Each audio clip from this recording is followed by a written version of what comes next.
दोस्तों, कुंभ के मेले में एक बुरखे वाली महिला एक दुकान चला रही थी। तभी अचानक से उसकी दुकान पर 4 साधु आते हैं और उसे कुछ पैसे दान में देने के लिए आग्रह करने लगते हैं। इसके बाद वह महिला अपने पास से कुछ पैसे निकालती है जो तकरीबन 7 से 8 हजार होंगे और उनमें से एक 50 का नोट निकालकर उनको देने लगती है। इसके बाद वह साधु और पैसे उसे देने के लिए आग्रह करते हैं, लेकिन वह महिला कहती है कि नहीं बाबा, यह पैसे मैंने किसी और काम के लिए रख रखे हैं, तो इनको मैं आपको नहीं दे सकती। इसके बाद उन साधुओं में से एक साधु उसके हाथों को पकड़ लेता है और दूसरा साधु उसके मुंह को बंद कर लेता है, और जो और साधु थे वह उसके हाथों में उन पैसों को छीनकर वहां से जाने लगते हैं। लेकिन तभी अचानक से कुछ साधु एकत्रित होते हैं और उन चारों साधुओं को पकड़ लेते हैं। कौन थे साधु और किस वजह से यह महिला यहां पर बुरखे में दुकान लगा रही थी?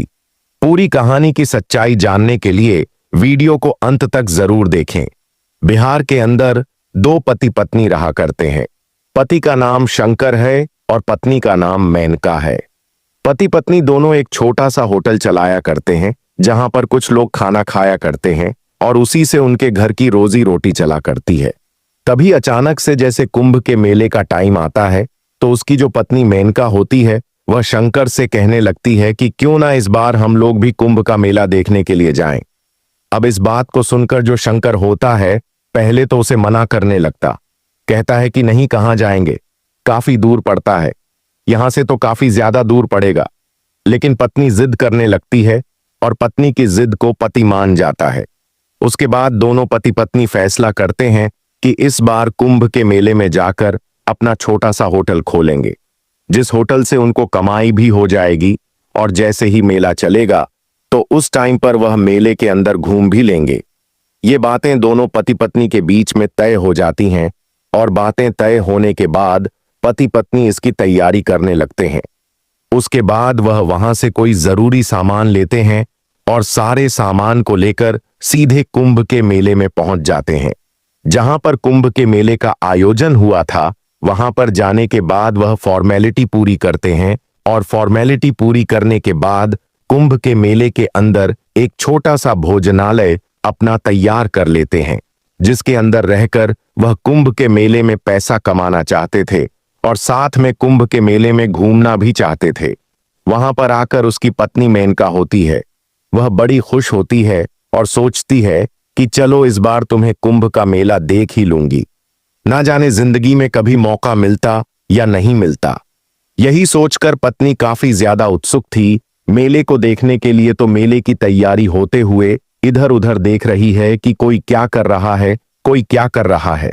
इधर उसका पति सतवीर है, वह भोजनालय पर है और वहां पर काम धंधा देख रहा है। लेकिन तभी अचानक से उसके पास 4 साधु आते हैं और आने के बाद उसे कुछ पैसे दान करने के लिए कहने लगते हैं। अब सतवीर, जो कि पूजा पाठ वाला आदमी था, तो वह अपने पास से 10 रुपये निकालता है और 10 रुपये निकालकर उन साधुओं को दे देता है। कहता है कि यह लो महाराज, मेरे पास इतने ही है। लेकिन साधु कहने लगता है कि बच्चा, तू तो बहुत कम दान कर रहा है, ऐसा कैसे चलेगा? अगर तुम्हारी तरह ही सब लोग हमें 10 रुपये देने लगे तो हमारा तो गुजारा ही नहीं होगा, तो आपको और भी पैसे दान करने चाहिए। इसके बाद जो शंकर होता है थोड़ी देर तक सोच विचार करता है और सोच विचार करने के बाद अपने पास से 50 रुपए निकालता है। उन पैसों में से जो पैसे उसने आज का सामान खरीदने के लिए रख रखे थे वह लगभग 10 से 12 हजार रुपए थे, और वहीं उनकी जमा पूंजी थी यहां के लिए, क्योंकि जितना भी पैसा और उनके पास था वह सारा पैसा इंतजाम करने में खर्च हो गया था। केवल यही पैसे बचे थे जिनसे रोज सामान लाया करेंगे और सामान बेच बेच कर और पैसे कमाया करेंगे। अब जैसे ही साधु उसे पैसों की गड्डी को देखते हैं तो एकदम से हरकत में आते हैं और साधु उनमें से शंकर के हाथ पकड़ लेता है और दूसरा साधु उसके मुंह को बंद कर देता है। जो 2 साधु और बच गए थे वो दोनों मिलकर उसकी दुकान में से जो गल्ले में पैसे पड़े हुए थे उन्हें और साथ में उसे साधु के हाथ में जो गड्डी थी, जिन पैसों से वो सामान लाने वाला था, उनको छीन लेते हैं और उसे धक्का देकर दुकान में गिराकर वहां से भाग जाते हैं। अब इसके बाद शंकरई इस बात को देखकर बड़ा परेशान होता है और सोचने लगता है कि मैंने तो इनको दान करने के लिए पैसे निकाले थे, लेकिन ये लोग तो मेरे से पैसे ही छीन कर ले गए। वह सोचता है कि हो ना हो ये साधु तो नहीं होंगे, क्योंकि साधु कभी भी ऐसा नहीं करता। अब इस बात को सोच सोच कर वह काफी ज्यादा परेशान था और उदास हालत में अपने भोजनालय के अंदर बैठा हुआ था, जहां पर उसने तैयार किया है और उसके पैसे पूरी तरह से छिन चुके हैं। थोड़ी देर में उसकी पत्नी मेनका जो मेले की व्यवस्था को देख रही थी, काफी देर से वह वापस अपने भोजनालय पर आती है, लेकिन यहां पर अपने पति का उदास चेहरा देखकर बड़ी परेशान हो जाती है, भावुक हो जाती है और उसे पूछने लगी कि तुम इस तरह से क्यों बैठे हुए हो। तो उसके बाद उसका पति सतवीर उसे बता देता है कि इसी तरह से 4 साधु आए थे और उन्होंने मेरे सारे पैसे छीन लिए और यहां से भाग गए। ऐसा कहते हुए जो सतीश होता है उसकी आंखों से आंसू टपकने लगते हैं और अपने पति को रोता हुआ देखकर मेनका भी फूट फूट कर रोने लगती है। थोड़ी देर तक माहौल गमगीन हो जाता है, लेकिन उसके बाद दोनों हिम्मत करते हैं और आपने अपने आंखों के आंसुओं को पहुंचने हैं। तभी जो मेनका है वह कहने लगती है कि अगर ऐसा हुआ है तो तुम्हें पुलिस में कंप्लेंट करनी चाहिए और उन साधुओं को पुलिस वाले जरूर से ढूंढ लेंगे और हमारे पैसे वापस लौटा देंगे। यह सोचकर सतीश भी सोचता है कि हाँ, हो सकता है, क्योंकि वहां पर पुलिस का प्रबंध काफी अच्छा था, तो पुलिस वालों से वह इस शिकायत को करना चाहता है।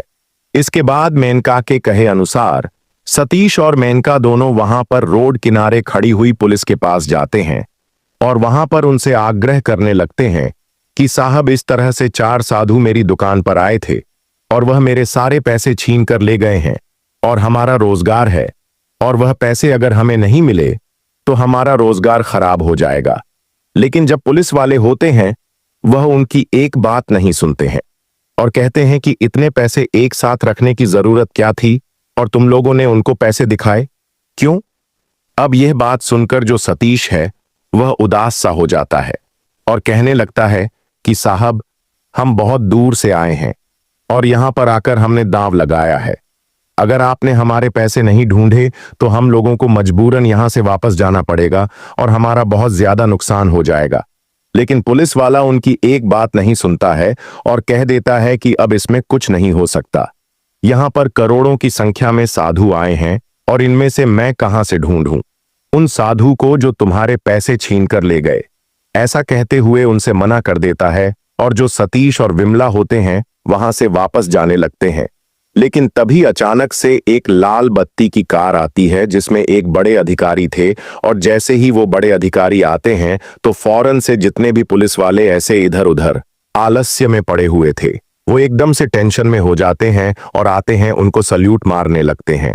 और जब सतीश और विमला देखते हैं कि यह तो कोई बड़े अधिकारी है तो वह सोचते हैं कि क्यों ना अपनी फरियाद इनके पास ले जाई जाए, हो सकता है यह हमारे पैसों को लौटा दे। इसके बाद सतीश और मेनका वहां पर जाते हैं और बड़े अधिकारी के पास, और वहां पर जाकर उन्हें अपनी समस्या के बारे में बताते हैं। जो बड़े अधिकारी थे वह भी गरीब घर से बिलोंग किया करते थे, लेकिन मेहनत करने के बाद वो बड़े अधिकारी बन गए थे, तो वह जानते हैं कि गरीबी क्या चीज होती है और इन लोगों की आंखों में उन्हें सच्चाई साफ साफ दिखाई दे रही थी।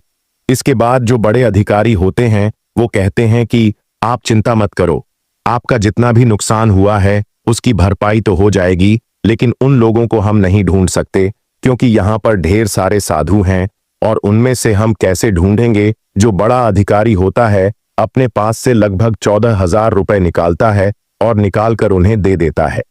कहता है कि यह लो, अपना काम करो और आगे से सावधान रहना। कोई भी कैसी भी दिक्कत हो तो पुलिस आपकी सेवा के लिए है, आप उन्हें बता देना। लेकिन तभी वे लोग बताते हैं कि पुलिस को तो हमने बताया था साहब, इन्होंने हमारी इस बात पर कोई भी गौर नहीं की। इसके बाद जो बड़े अधिकारी होते हैं वो कहने लगे कि किससे कहा था, आपने तो वो बता देते कि हमने इन साहब से कहा था। तो बड़े अधिकारी उसे पुलिस वाले को वहां पर बुलाते हैं, लेकिन पुलिस वाले का यही कहना था कि साहब, इतने सारे साधु हैं तो इनमें से उन साधुओं को कैसे ढूंढा जाए। इस बात को सुनकर जो बड़ा अधिकारी होता है वह भी शांत हो जाता है और उसे कह देता है कि ठीक है, कोई बात नहीं, हम इस बात पर अपने आप काम कर लेंगे, आप यहां से चले जाओ। वहां से वह जो पति पत्नी थे वे अपने भोजनालय पर चले जाते हैं और वहां पर आगे का अपना काम देखने लगते हैं। वह बड़े अधिकारी को भगवान का रूप बताते हैं और कहते हैं कि ऐसे होने चाहिए। असलियत में पुलिस वाले जिन्होंने फट से हमारी मदद कर दी और हमारा अब यहाँ का रोजगार भी अच्छी तरह से चल जाएगा और हमारा कोई नुकसान भी नहीं हुआ है। इधर जो बड्ढे अधिकारी थे, जैसे ही शाम होती है तो शाम के समय उनकी वह बात, यानी कि जो पति पत्नी उनके सामने गा रहे थे, वह बातें उनके सामने आ रही थीं और वह सोच रहे थे कि भला ऐसा भी हो सकता है क्या? सच में ही साधु किसी के पैसे छीन सकता है या नहीं? इस बात की जड़ से तहकीकात करनी होगी और जड़ से तहकीकात करने का फैसला कर लेते हैं। यही सोचकर जो बड़े अधिकारी होते हैं रात में ही एक महिला पुलिस वाली से बात करते हैं और उससे कहते हैं कि कल मुझे कुछ काम है और उसके लिए तुम सुबह सुबह मेरे पास जल्दी आ जाना। महिला पुलिस वाली उनका आदेश मानती है और आदेश मानने के बाद दूसरे दिन सुबह सुबह उनके पास पहुंच जाती है। जो बड़े अधिकारी होते हैं वो उसको पूरा मामला समझाते हैं और कहते हैं कि देखो, यह ऑपरेशन हमें चुपचाप करना होगा, क्योंकि हो भी सकता है कि पुलिस वाले ऐसे साधुओं के साथ मिले हुए हो, क्योंकि उन्होंने उस पर कोई भी कार्यवाही नहीं की थी। तो जब महिला पुलिस वाली होती है वह बड़े अधिकारी का कहा मानती है और पूछती है कि साहब कैसे कैसे करना है। तो जो बड़ा अधिकारी होता है वह कहता है कि इसके लिए पहले थोड़ी सी तहकीकात करनी है और तहकीकात करने के लिए वह उसी गरीब व्यक्ति के भोजनालय पर चला जाता है जिसके साथ यह लूटपाट हुई थी। वहां पर जाने के बाद भोजनालय को अच्छी तरह से देखा है और उस बारे में उससे पूछता है कि उसे टाइम पर क्या क्या था और किस वजह से वो लोग तुमसे ऐसे ऐसे पैसे छीन कर ले गए। वह पूरी घटना का ब्यौरा देता है और वह भोजनालय जो था वह थोड़ा सा हटकर था, यानी कि वहां पर ज्यादा भीड़ भाड़ नहीं थी। इसके बाद जो बड़े अधिकारी होते हैं उनकी समझ में ए जाता है कि यह लोग अपना शिकार उस दुकान को बनाते हैं जिस दुकान के आसपास ज्यादा भीड़ ना हो और उस दुकान पर एक ही व्यक्ति हो।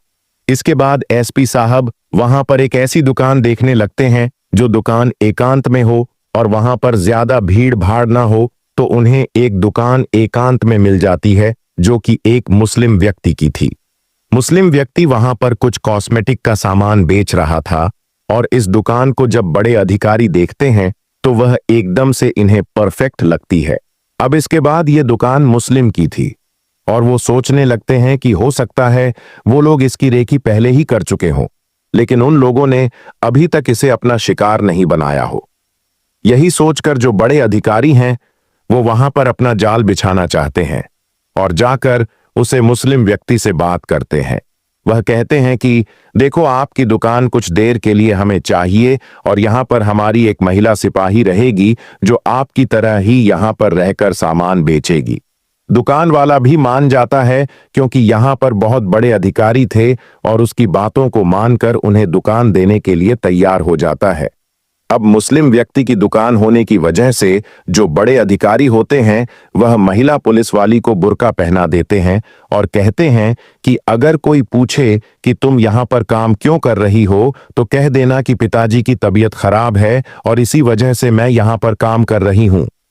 महिला सिपाही ने बुर्का पहन लिया था और बुर्का पहनने के बाद वह उसे दुकान पर काम करने लगती है।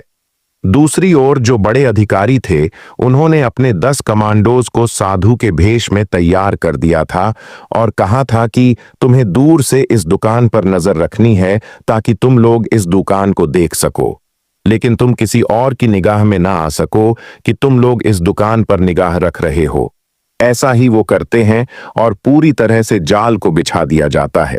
लगभग 1 से 2 दिन ऐसा ही करने के बाद वहां पर कुछ भी हासिल नहीं होता है, लेकिन तीसरे दिन अचानक से 4 साधु इसी तरह से दुकान पर आते हैं और वहां पर उसे दान धर्म करने के लिए कहने लगते हैं। तो जो महिला पुलिस वाली होती है वो इसी तरह से, जिस तरह से उसने बताया था कि मैंने गड्डी निकाली थी, वो डायरेक्ट अपनी गड्डी निकालती है और गाड़ी में से एक 50 का नोट निकालकर साधु महात्माओं को देने लगती है। और जब साधु देखते हैं कि उसके हाथ में गड्डी है तो एकदम से वो अपने काम को करने में लग जाते हैं।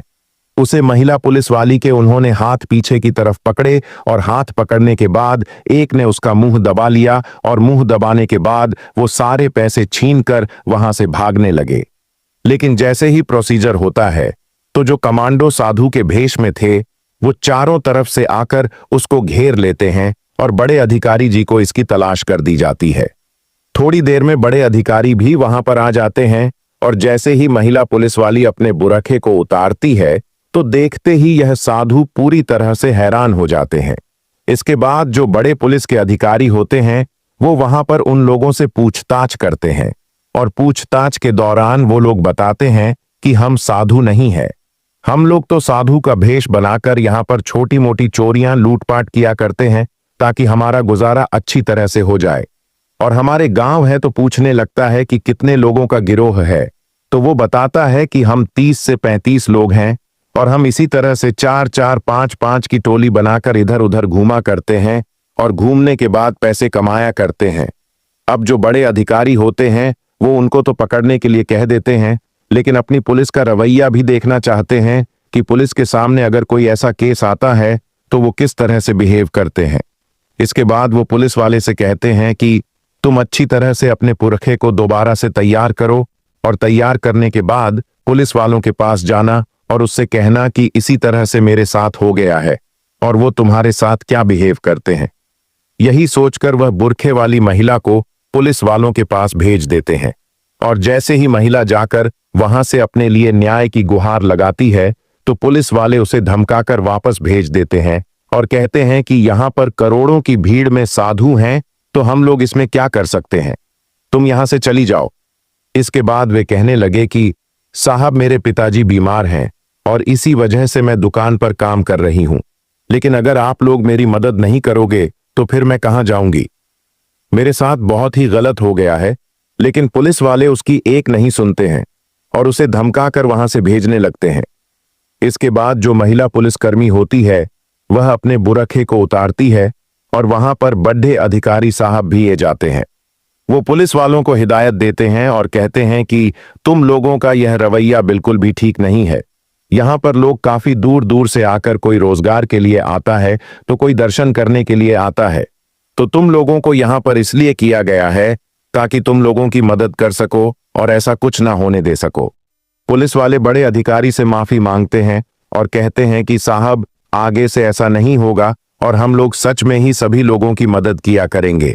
और जब यह बात सभी पुलिस डिपार्टमेंट में पहुंचती है कि बड़े अधिकारी साहब इसी तरह से ऑपरेशन कर रहे हैं और लोगों को पकड़ रहे हैं और पुलिस में फटकार भी लगाई जा रही है, तो पुलिस वाले अब अच्छी तरह से सभी की देखभाल करने का फैसला करते हैं और कोई भी जरा सी बात किया करता तो वहां पर उसके साथ जाकर उसकी समस्या का निवारण करने की कोशिश करते हैं।